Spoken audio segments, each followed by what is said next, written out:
കേരളത്തിൽ ഭരണത്തിലിരിക്കുന്ന ഗവൺമെൻറ്, അതുപോലെ നേരത്തെ അധികാരത്തിലിരുന്നവരും, ഇവരെല്ലാം തന്നെ ആധ്യാത്മികതയെ തകർക്കാൻ വേണ്ടിയാണ് ശ്രമിക്കുന്നത്.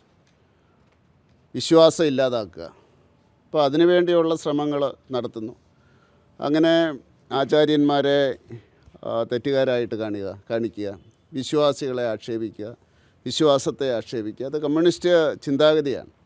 ആ കമ്മ്യൂണിസ്റ്റ് ആശയത്തിൻ്റെ അടിസ്ഥാനത്തിൽ നിന്നുകൊണ്ട് അത് അവരുടെ ആശയപരമായിട്ടുള്ള കർത്തവ്യമാണെന്ന് വിശ്വസിക്കുന്നവരാണ് പിണറായി വിജയനും അതുപോലെ തന്നെ മന്ത്രിസഭയിലുള്ളവർ.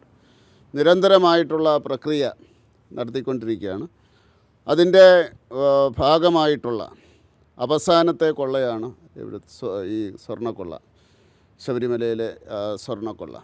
അപ്പോൾ അതിനെതിരായിട്ട് ഈ വിശ്വാസത്തിന് ഐക്യദാർഢ്യം പ്രഖ്യാപിച്ചുകൊണ്ട് ആധ്യാത്മികതയെ സംരക്ഷിക്കണം എന്നാവശ്യപ്പെട്ടുകൊണ്ട് രാഷ്ട്രീയ കടന്നുകയറ്റത്തെ തകർക്കണം എന്നാവശ്യപ്പെട്ടുകൊണ്ടാണ് ഈ അയ്യപ്പ ജ്യോതി പാർട്ടി സംസ്ഥാന വ്യാപകമായിട്ട് ജനങ്ങളോട് ആഹ്വാനം ചെയ്തത്.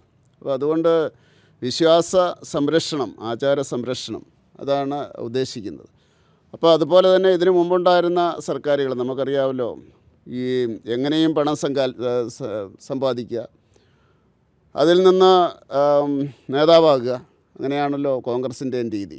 അപ്പോൾ അങ്ങനെ നേതാവാകുക, അധികാരത്തിൽ വരിക, അതെല്ലാം തന്നെ നമുക്ക് കാണാൻ സാധിച്ചു. ഇതിൻ്റെ അകത്ത് ആഴത്തിൽ പോകുന്ന അവസരത്തിൽ നമുക്ക് കാണാൻ സാധിക്കുന്ന അതാണ്. ഇപ്പോൾ ഒരു കൂട്ടർ നിരീശ്വരവാദിയാണെങ്കിൽ ഒരു കൂട്ടർ ദൈവത്തെയും ദേവതയെയും വിറ്റിട്ട് പണമുണ്ടാക്കി അധികാരത്തിലേക്ക് വരാൻ ശ്രമിക്കുന്നവരാണ്. അപ്പോൾ ഇതിനെതിരായിട്ടുള്ള യഥാർത്ഥ വിശ്വാസികളുടെ ഒരു കൂട്ടായ്മയാണ് അല്ലെങ്കിൽ ഐക്യദാർഢ്യമാണ് ഇന്ന് ഈ BJPയുടെ ആഹ്വാനപ്രകാരം നടത്തുന്നത്.